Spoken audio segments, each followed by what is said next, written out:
खुदावंद मसीह यीशु में मेरे अजीजों, मैं प्रभु यीशु मसीह के जिंदा मुबारक नाम में आप सबको सलाम अर्ज करता हूं। आपको वेलकम कहता हूं इस इबादत में तशरीफ आवरी के लिए। मैं हमेशा आप सबके लिए दुआए खैर मांगता हूं और आप हजरात के लिए ही नहीं बल्कि सबके लिए हम निरंतर प्रार्थना करते हैं कि प्रभु सबको अपने अनुग्रह में संभाल कर रखे। परमेश्वर का धन्यवाद करते हैं आज की इस आत्मिक सहभागिता के लिए। आज जो खुदा बाप ने कलाम का हिस्सा दिया है, आप अपनी बाइबल में देखिए, गलतियों का खत पौलुस रसूल के द्वारा लिखा हुआ गलतियों के नाम खत 5वां बाब 25 और 26 आयत। Galatians chapter 5 verse 25 and 26 Hindi में है गलातियों 5 अध्याय 25 और 26 पद। अब आप अपनी बाइबल में देखें, गलतियों 5 25 और 26 क्या लिखा है। अगर हम रूह के सबब से जिंदा हैं तो रूह के मुआफिक चलना भी चाहिए। हम बेजा फख्र करके ना एक दूसरे को चिढ़ाएं ना एक दूसरे से जलें। खुदावंद की बड़ी बरकत उसके पाक कलाम के पढ़े जाने और सुने जाने पर हो, आमीन। आइए दुआ करें। खुदावंद मसीह यस्सू में हमारे प्यारे आसमानी बाप, बड़े अदब के साथ हलीमी और फिरोतनी के रूह में होकर हम तेरे पाक कदमों पर सरबा सुजूद हैं। इस ईमान के साथ हम दुआ में हैं कि हमारा जिंदा और सच्चा खुदा हमारे बीच में मौजूद है। बाप आसमानी, ये वक्त है तेरे जिंदा और मुबारक कलाम पर मनन करने का। हम में से हर एक को पाक रूह का मसा अता फरमा कि हम पवित्र आत्मा की अगुवाई में होकर तेरे वचन को, वचन के भेदों को समझ सकें और प्यारे खुदावंद इस कलाम के जरिए से तेरी पाक मर्जी को मालूम करें और तेरी मर्जी पर चलने वाले हों। प्यारे बाप आसमानी, दुआ करते हैं जब हम तेरी संगति में हैं, हमारे चारों तरफ अपने पाक फरिश्तों की सेना का बाड़ा बांधना कि शैतान हमें कहीं से भी दखल न दे सके। प्यारे प्रभु, होने दे वचन का बीज हमारे दिल की जमीन पर गिरे, जड़ पकड़े और हमारी जिंदगियों में बहुत सा फल लाए। परमपिता परमेश्वर, कलाम के द्वारा हमसे बातचीत कर अपनी जिंदगियों को तेरे अधिकार में देते हैं और ये प्रार्थना तेरे प्यारे पुत्र, अपने उद्धारकर्ता और जीवन देने वाले खुदावंद यीशु मसीह के जिंदा और मुबारक नाम के वसीले से मांगते हैं। सुन और कबूल कर ले, आमीन। अजीजों, एक बार फिर परमेश्वर का धन्यवाद करते हैं सच्ची संगति और इस मुबारक वक्त के लिए। और कलाम जो अभी हम सुन रहे थे, पौलुस रसूल का खत गलतियों के नाम 5वां बाब 25 और 26 आयत। 25वीं आयत को मैं दोहराना चाहूंगा। आप अपनी बाइबल में एक बार और देख लें, तो उसके आसपास ही बातचीत करेंगे। 25वीं आयत यानी गलतियों 5:25 में पौलुस लिखता है, अगर हम रूह के सबब से जिंदा हैं तो रूह के मुआफिक चलना भी चाहिए। अगर हम रूह के सबब से जिंदा हैं तो रूह के मुआफिक चलना भी चाहिए। इंग्लिश वर्जन में है, if we live in the spirit let us also walk in the spirit. यदि हम आत्मा के द्वारा जीवित हैं तो आत्मा के अनुसार चलें भी। पौलुस ने गलातिया नगर, हिंदी में गलातिया है, उर्दू में गलतियों लिखा हुआ है, और गलतियों की कलीसिया को यह खत लिखा। और खत का जो मजमून, जो विषय ये है कि पौलुस कलीसिया को या वहां के विश्वासियों को ये बताना चाहता है, ये बात वाज़ेह करना चाहता है कि मनुष्य व्यवस्था के कामों से नहीं बल्कि यीशु पर ईमान लाने की वजह से धर्मी ठहरता है या धर्मी कहलाता है। ये तो खत का मजमून है, विषय है। लेकिन जब ये आयत यहां पर हमारे सामने है जिस पर हम मनन करने को यहां पर तैयार हैं, गलतियों 5:25 कि अगर हम रूह के सबब से जिंदा हैं, यानी रूह के कारण, रूह के वसीले से जिंदा हैं, तो रूह के मुआफिक चलना भी चाहिए। रूह के मुआफिक यानी कि जैसा पवित्र आत्मा का काम है, या जैसा पवित्र आत्मा चलता है, या जैसा पवित्र आत्मा की परफॉर्मेंस या अपीयरेंस है, वैसा ही उस व्यक्ति का भी होना चाहिए या हमारा होना चाहिए, क्योंकि हम ये कहते हैं कि हम पवित्र आत्मा के द्वारा चलते हैं। यानी पौलुस का मतलब सीधा सीधा ये है कि यदि हम आत्मा के द्वारा जीवित हैं, आत्मा यानी पवित्र आत्मा, तो आत्मा के अनुसार चले भी, यानी पवित्र आत्मा के अनुसार चलें, जैसा कि पवित्र आत्मा को चलना चाहिए। और पवित्र आत्मा चलता भी है, चाहिए नहीं चलता है, तो हमें भी, क्योंकि हम पवित्र आत्मा के द्वारा जीवित हैं, ये इस आयत का ये मतलब है प्रियजनों। लेकिन हम गौर करें इस पर कि ये क्यों लिखी गई, ये वर्ष, ये पद क्यों लिखा गया, कलीसिया को क्यों कहा गया पौलुस के द्वारा कि अगर हम रूह के सबब से जिंदा हैं, यदि हम आत्मा के द्वारा जीवित हैं, तो आत्मा के अनुसार चलें भी। क्यों पौलुस को जरूरत पड़ी ये बातें लिखने की?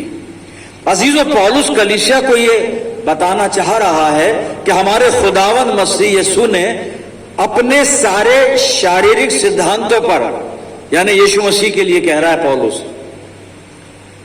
खुदावंद मसीह यीशु ने अपने खुद के सारे संसारिक और सारे शारीरिक सिद्धांतों पर विजय पाई, फतह पाई उसने। और हमारी खुदावंद मसीह यीशु के साथ मिस्टिकल यूनियन है। हमें प्रभु यीशु मसीह के अनुसार अपना जीवन व्यतीत करना है, उसके अनुसार हमें बनकर इस संसार में प्रभु यीशु मसीह की गवाही देनी है, या यूं कहें कि उसकी महिमा को प्रकट करना है। और यहां पर इस बात पर जोर दिया जा रहा है कि हम घोर प्रयास करें कि प्रभु यीशु मसीह के जैसे हम बन जाए, क्योंकि प्रभु यीशु मसीह ने सारे शारीरिक सिद्धांतों पर विजय पाई, संसारिक अभिलाषाओं पर विजय पाई, और वो हर हाल में, हर परिस्थिति में आत्मिक बना रहा, आत्मा के अनुसार, यानी पवित्र आत्मा के अनुसार चलता रहा। प्रियजनों, हमें भी पवित्र आत्मा के अनुसार चलना चाहिए। यहाँ पे कलीसिया को जब लिखा जा रहा, तो कलीसिया को क्यों क्या हम पवित्र आत्मा के अनुसार नहीं चलते, या वो कलीसिया पवित्र आत्मा के अनुसार नहीं चल रही थी? पौलुस ने क्या देख लिया ऐसा जिसको ये कहना पड़ा कि कलीसिया पवित्र आत्मा के अनुसार नहीं चल रही है, लेकिन कलीसिया ये तो कहती है कि हम पवित्र आत्मा पाए हुए लोग हैं, हमें पवित्र आत्मा मिला, तो भाई तुम पवित्र आत्मा के अनुसार चलो भी। अगर तुम पवित्र आत्मा के द्वारा जीवित हो, पवित्र आत्मा के वसीले से या उसके सबब से अगर जिंदा हो, तो उस पाक रूह के मुआफिक चलो भी।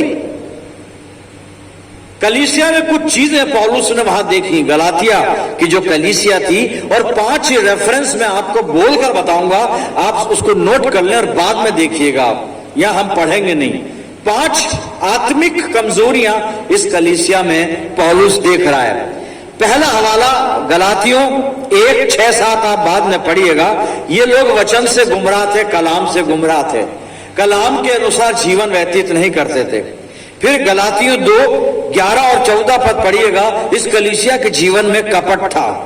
फिर गलातियों 3:1-3 पद पढ़िएगा, ये व्यवस्था पर भरोसा करते थे, और इसलिए पौलुस को ये बताना पड़ा, समझाना पड़ा कि मनुष्य व्यवस्था से नहीं, यीशु मसीह पर ईमान लाने से धर्मी बनता है। और आगे वो पौलुस ये भी बताता है कि उद्धार भी व्यवस्था के कामों से नहीं है, यीशु मसीह के द्वारा है। लेकिन यहां पर ये गलतियां कर रही थी कलीसिया, या कमजोरियां उसके अंदर, आत्मिक जीवन में कमजोरियां थी। मैंने 3 बता दी, अब आप चौथी देखिए। गलातियों 4:8-11, बेकार की बातों में, फिजूल की बातों में ये लोग मुब्तिला थे। दिनों को, समयों को, इन फालतू बातों में बहुत ज्यादा इनकी दिलचस्पी थी। इसलिए पौलुस को लिखना पड़ा कि यदि हम आत्मा के द्वारा जीवित है, तो आत्मा के अनुसार चले भी। फिर 5वीं और आखिरी कमजोरी जो पौलुस देख रहा है, गलातियों 5:2 पद और 6 से 9 पद, ये अपने लक्ष्य से भटक गए थे। इन्होंने अपने टारगेट से नजरें हटा ली थी। इनका टारगेट था प्रभु यीशु मसीह। ये अपने लक्ष्य पर नहीं बढ़ रहे थे, लक्ष्य की ओर नहीं जा रहे थे, सांसारिक बातों पर इनका ध्यान था मेरे प्रियजनों। यानी अगर जो कुछ मैंने अभी बताया, हवाले बताए, इसको मैं एक सेंटेंस में बोलूं तो मतलब यह है कि कलीसिया आत्मिकता का दिखावा कर रही थी, लेकिन काम सांसारिकता के कर रही थी। आप समझ गए होंगे उस कलीसिया में क्या चल रहा था। गलातियों या गलतियों की कलीसिया में दिखावा कर रहे थे कि हम आत्मिक लोग हैं, आत्मिकता का दिखावा, बड़े स्पिरिचुअल लोग हैं, लेकिन काम जो थे वह सांसारिक थे, वर्ल्डली बने हुए थे, सांसारिक बने हुए थे प्रियजनों। और इस कारण पॉल ने इनको चैलेंज किया, और चैलेंज ये किया कि यदि हम आत्मा के द्वारा जीवित हैं, या तो ये कलीसिया कहना छोड़ दे कि हम पवित्र आत्मा पाए हुए लोग हैं, पवित्र आत्मा के द्वारा जीवित हैं, या तो हम ये ना कहें कलीसिया कौन है, मैं हूं, आप हैं, हम हैं, हम या तो ये ना कहें, ये दावा ना करें, और अगर दावा करते हैं तो हमें पवित्र आत्मा के द्वारा, हम पवित्र आत्मा के मुआफिक और पवित्र आत्मा के अनुसार चलना भी है मेरे अजीजों। प्रियजनों, हम अपनी जिंदगी को टटोलें कि हम आत्मिक हैं या सांसारिक हैं, क्या चल रहा है हमारे जीवन में। कहीं ऐसा तो नहीं कि हम भी आज दिखावा आत्मिकता का करते हैं, लेकिन हमारा चाल चलन सांसारिकता से भरा हुआ है। हम मसीह विश्वास पर, मसीही जीवन में कहां अपने आप को देख रहे हैं, कहां अपने आप को पाते हैं। और कहीं ऐसा तो नहीं कि हम चर्च में आत्मिक बन जाते हैं और चर्च के बाहर सांसारिक बन जाते हैं, ये भी गलत है। अच्छा, इसमें फर्क भी बताया है, पौलुस ने फर्क बताया है। और फर्क क्या बताया है मैं आपको रोमियो की पत्री और 8 अध्याय में से पढ़ के बताता हूं। पौलुस ने जो फर्क बताया है कि जो लोग शारीरिक हैं, जिस्मानी, उनका क्या है, और जो रूहानी यानी आत्मिक हैं वो कैसे है, फर्क क्या है। पौलुस ने ये फर्क रोमियो की पत्री 8 अध्याय और 5 पद में क्या कहता है, सुनिएगा। क्योंकि शारीरिक व्यक्ति शरीर की बातों पर मन लगाते हैं, परंतु आध्यात्मिक आत्मा की बातों पर मन लगाते हैं। ये अंतर है साहब। जो शारीरिक है, बिल्कुल सिंपल बात है, वो शरीर की बातों पर मन लगाएगा। जो आध्यात्मिक है, आत्मिक है, वो आत्मा की बातों पर मन लगाएगा। मैं अपनी जिंदगी को यहां से टटोलना शुरू कर दूं कि मैं किन बातों पर मन लगा रहा हूं इस दुनिया में रहते हुए। मेरा मन किधर लगा हुआ है, आत्मिकता की बातों पर या शारीरिक या सांसारिकता की बातों पर? मेरा मन कहां लगा हुआ है? अभी रोमियो 8:5 में पौलुस ने समझा दिया हमें कि जो शारीरिक हैं वो शरीर की बातों पर मन लगाते हैं, जो आध्यात्मिक हैं, आत्मिक हैं, आत्मा की बातों पर मन लगाते हैं। हमारा मन कहां लगा हुआ है, कहां लगाते हैं, किस बात पर मैं मन लगा रहा हूं?